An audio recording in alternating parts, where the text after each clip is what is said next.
Please remember this is a spiritual tool for spiritual workings made from very simple ingredients that only require simple common sense to handle safely, which means don't eat this. Don't put it in your eyes. Don't put it anywhere sensitive on your body. Know your own allergies. Mind all burning materials and take necessary precautions to protect your space. Keep it out of the reach of children and animals. Just don't be a damned fool.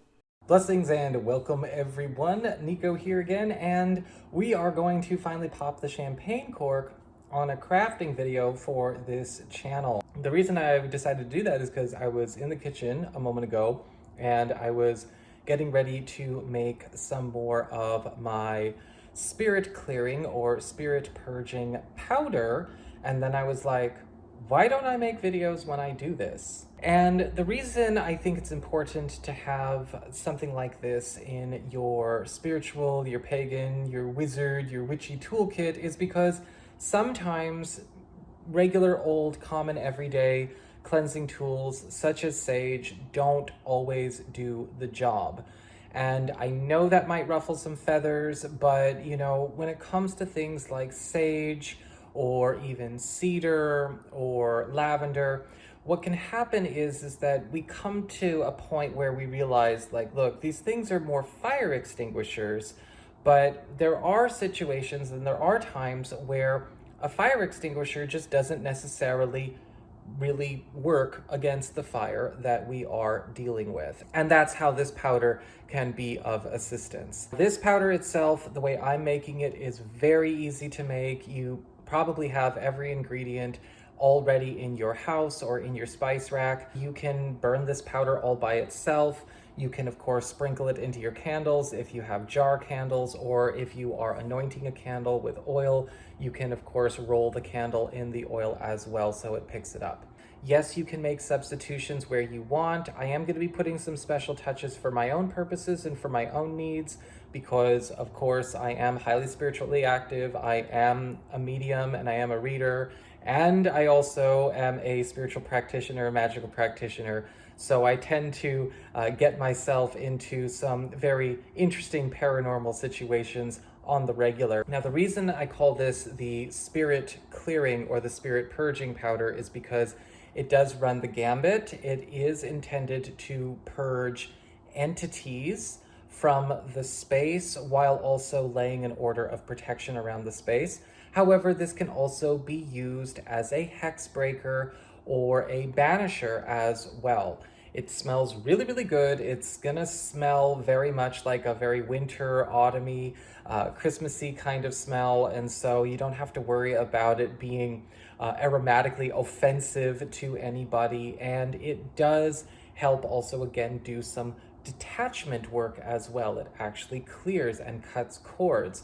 So we're cutting cords, purging entities and spirits, breaking thought forms, and we're also alleviating any kind of energies that may be kind of lingering in the space that might, you know, go off at some point in time. It is also a substitute hex breaker or curse breaker if you want to use it for those purposes, but I tend to do that with a bit more heavy duty stuff that we'll maybe cover in another video. But you know, when you need it, you also have this there. Okay, so here we are in the kitchen, and I'm gonna go over the ingredients with you here, and then we are going to, of course, break down what each ingredient is for and why I've chosen it, so you can also get a bit of an herb lesson here as well. The 4 primary ingredients everyone pretty much has in their kitchen already, and the rest I add because I want to, of course, get a bit more oomph, and we'll talk about that as we go on. So to start, we're going to add some cinnamon. I don't do exact measurements when it comes to making my dusts and powders, and so, you know, that's just how it is for me. Cinnamon is one of the ideal all-purpose protectors. It has both a shielding quality as well as a banishing quality to it.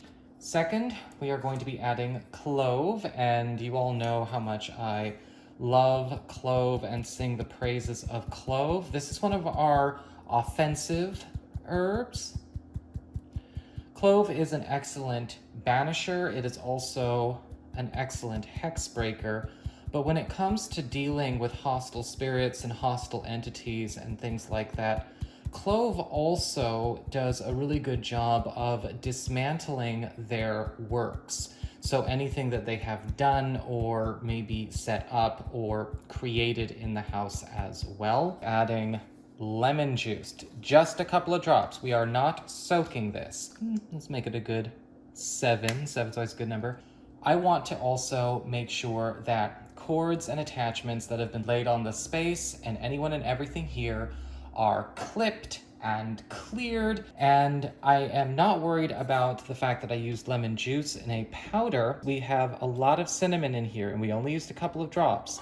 Now, cinnamon is a desiccant. When you have a desiccant, it's going to be drying any kind of liquid that it is exposed to. Paprika.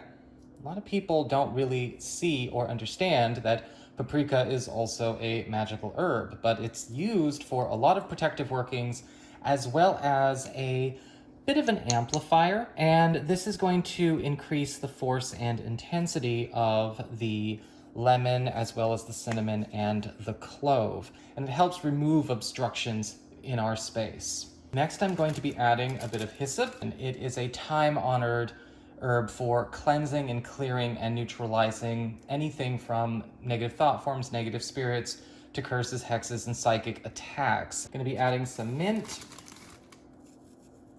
and doing a healthy dose of mint. Mint is for just all around general cleansing, clearing, and also bringing in a bit of fresh energy to help wash out and displace anything that might be holding space for negative thought forms, negative emotional forms, energy constructs, or projections of any kind. And finally, we're going to be adding some sage. And that is because sage is an excellent cleanser. It's an excellent purifier. It helps remove, release, and drive off anything that might have been accumulating in terms of negativity. So just because it might not necessarily be something I would leave a serious situation to all by itself, I would still include it in this.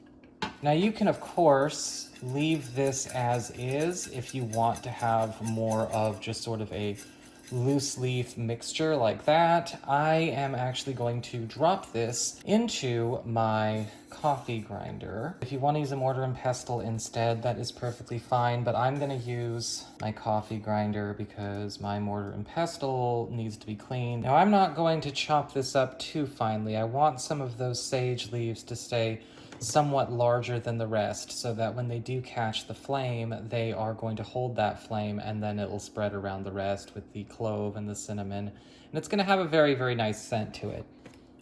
Like I said, it smells a little bit like Christmas. It's actually a really inoffensive, banishing and clearing smell.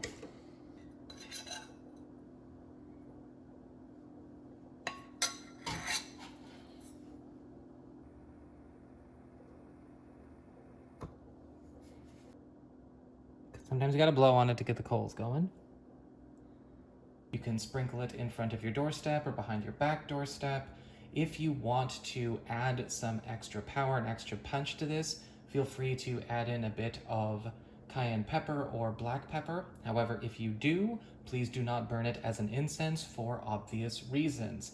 If you are going to do that, I recommend making a separate little bit of powder to add your pepper to, and then only use that if you're going to sprinkle it on a candle or sprinkle it around the outside of your property. Do not burn that as incense. So that is what I've got for you all. I hope you enjoyed it. If you did, don't forget to like, share, and subscribe. You know I appreciate it. And of course, engagement helps this channel out a lot. And we'll see you all again real soon.